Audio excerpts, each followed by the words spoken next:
इस वक्त की बड़ी खबर, बड़ी जानकारी आपको दे दूं कि हिजबुल्लाह का इजराइल पर अब तक का सबसे भयंकर हमला हुआ है।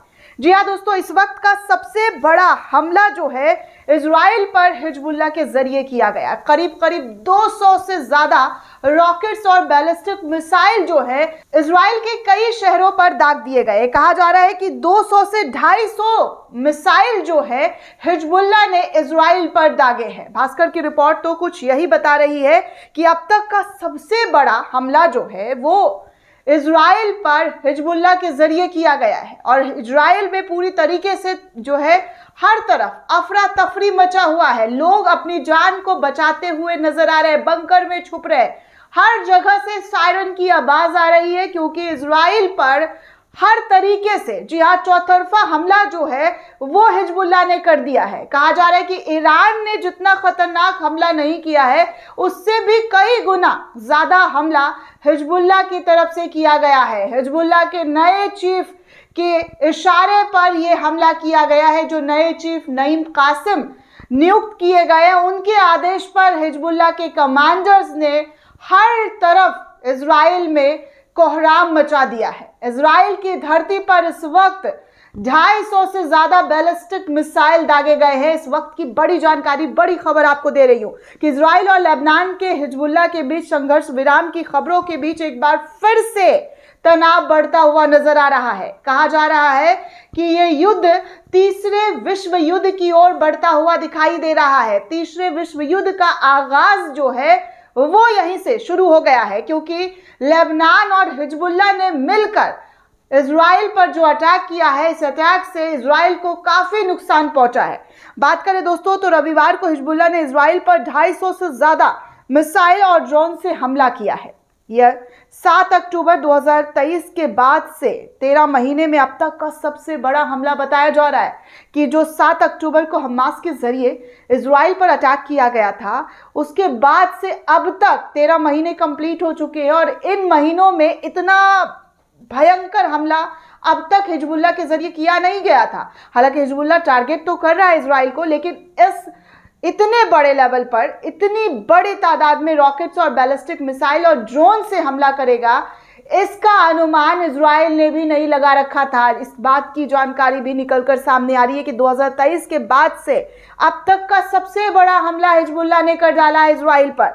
इतना ही नहीं, हिजबुल्लाह ने पहली बार इजराइल की राजधानी तेल अवीव में इजरायली खुफिया ठिकाने को भी निशाना बनाया है।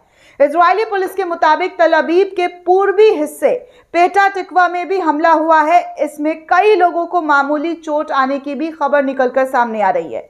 हिजबुल्लाह की तरफ से कहा गया है कि उसने तेल अवीव और आसपास के कई 2 सैन्य ठिकानों पर मिसाइल लॉन्च की है। दरअसल हिजबुल्लाह का यह हमला लेबनान की राजधानी बैरूत में पिछले एक हफ्ते से जारी इजरायली हमलों का जवाब है। दोस्तों, जिस तरीके से इजराइल पिछले एक हफ्ते से लेबनान और हिजबुल्लाह के संगठन के लोगों को निशाना बना रहा है, उसकी बदले ये हमला जो है हिजबुल्लाह के जरिए किया गया है। इन हमलों में हिजबुल्लाह के प्रवक्ता मोहम्मद अफीफ सहित 63 से ज्यादा लोग मारे गए हैं। शनिवार को बैरूत में हुए इजरायली हमले में 29 लेबनान के लोग मारे गए थे और 65 से ज्यादा लोग जो है बुरी तरीके से घायल हो गए। हिजबुल्लाह का हमला इतना भयानक था दोस्तों कि इजरायली टैंकों और सैनिकों की दक्षिणी लेबनान में अल बयाद क्षेत्र में एक रणनीतिक पहाड़ी से पीछे हटने को मजबूर होना पड़ा। इतनी भयंकर लड़ाई और इतनी बड़े तादाद में जो मिसाइल्स दागे गए हैं, इससे आईडीएफ के सेनाओं को पीछे हटना पड़ा है क्योंकि इन लोगों को लग रहा था कि इजराइल जो है वो पूरी तरीके से उनको कहा जा रहा है कि इजराइल में इस तरीके का हमला जो है हमास ने 7 अक्टूबर को किया था, लेकिन ये पहली बार ऐसा हो रहा है कि हिजबुल्लाह ने इतने बड़े तादाद में मिसाइल्स, गोला, बम, बारूद, हर हथियार जो है इस युद्ध में इस्तेमाल करते हुए नजर आ रहे हैं। और ख़ास बात यह है कि रूस हिजबुल्लाह को लगातार इन हथियारों को मुहैया करा रहा है, चाहे वो टैंकर्स के जरिए हो या फिर युद्धपोत हो।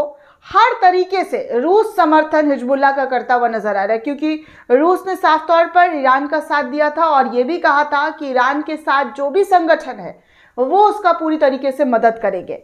हालांकि रूस यूक्रेन की लड़ाई भी इस वक्त तेज हो चली है, लेकिन इधर हिजबुल्लाह ने, जी हाँ, हिजबुल्लाह ने इस कदर हमला किया कि जो इजराइल की सेना है उनको पहाड़ी से पीछे हटना पड़ा। हिजबुल्लाह ने कई टैंक रोधी मिसाइलों से भी इजराइल पर हमला किया है।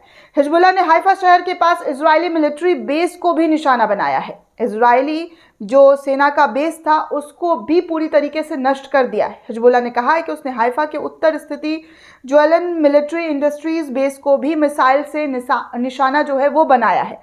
हिजबुल्लाह ने दावा किया है कि उसने पहली बार दक्षिणी इजराइल में अजदोद नौसैनिक बेस पर भी ड्रोन से अटैक किया है, इसके जरिए हमला किया है। ईरान ने भी इजराइल पर हमले की धमकी दे डाली है और उन्होंने भी कहा है कि वो जल्द ही इजराइल पर हमला करके ईरान का बदला लेंगे। इजराइल सरकार की ओर से रविवार को हिजबुल्लाह के हमलों में मारे गए लोगों की संख्या और नुकसान की जानकारी दी गई है। मीडिया को बताया गया है कि हिजबुल्लाह और लेबनान के लोगों के मारे जाने की जो लगातार संख्या में वृद्धि हो रही है, इसका जवाबी कार्रवाई हिजबुल्लाह को हर हाल में देना ही था, जिस वजह से हिजबुल्लाह ने ये अटैक किया है।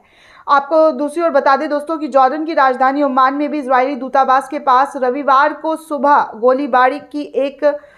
गोलीबारी में एक व्यक्ति की जान जाने की खबर निकलकर सामने आ रही है कि एक व्यक्ति की गोली मारकर हत्या कर दी गई है और 3 पुलिसकर्मी घायल हो गए। घटना अम्मान के रवी इलाके में है, जहां पर गश्ती दल पर गोलीबारी की गई है।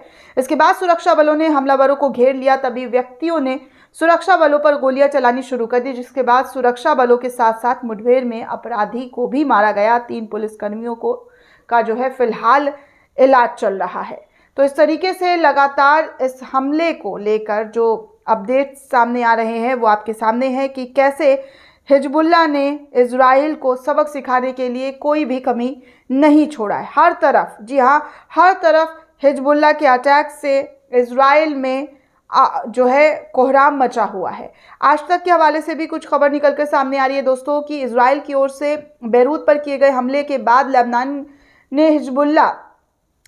के हिजबुल्लाह ने पलटवार किया है। हिजबुल्लाह ने इजराइल पर 250 से ज़्यादा रॉकेट दागे। वही इजरायली सेना ने कहा है कि तेल अवीव के पास कई घर तबाह हो गए हैं हिजबुल्लाह के इस अटैक से, जबकि कई घरों में आग की लपटें भी देखी गई हैं। हिजबुल्लाह ने इस मामले में एक दिन पहले ही बेरूत में इजराइल ने बड़ा हवाई हमला किया था, जिसमें 29 लोग मारे गए थे। इसको लेकर हिजबुल्लाह ने भी साफ कहा था कि वो अब किसी भी कीमत पर इजराइल को नहीं छोड़ने वाले हैं, और जिसका सीधा नतीजा आप देख सकते हैं कि हिजबुल्लाह ने किस कदर अटैक करके इजराइल पर हर तरफ से, जी हाँ, हर तरफ से अटैक किया है, जहां पर इजराइल के प्रधानमंत्री से लेकर रक्षा मंत्री को भी सोचने का समय नहीं मिल पा रहा है कि वो इस हमले का जवाब कैसे दे। दूसरी तरफ यमन के हूती विद्रोहियों ने लाल सागर पर कब्जा किया हुआ है। इजराइल को लेकर जो भी कंटेनर समुद्री इलाके से जाने की कोशिश कर रहे हैं, किसी भी तरीके की सहायता पहुंचाने की कोशिश कर रहे हैं, उन तमाम टैंकर्स को, उन तमाम जहाज़ों को हूती विद्रोहियों की तरफ से टारगेट किया जा रहा है। हूती ने अपने लड़ाकों को भी, 4 लाख से ज़्यादा लड़ाकों को भी ज़मीन पर उतार दिया है। और ये लड़ाई, ये जंग जो है, ये युद्ध जो है दोस्तों, किसी भी वक्त तीसरे विश्व युद्ध में तब्दील हो सकता है। खबरों की अगर बात की जाए तो कुछ ऐसा ही अनुमान हर तरफ लगाया जा रहा है। दोस्तों, इस पूरे रिपोर्ट को लेकर आप क्या सोचते हैं, आपकी क्या प्रतिक्रिया है, हमें कमेंट करके ज़रूर बताइएगा। साथ ही साथ चैनल को ज़्यादा से ज़्यादा लाइक, शेयर और सब्सक्राइब करना बिल्कुल भी ना भूलें।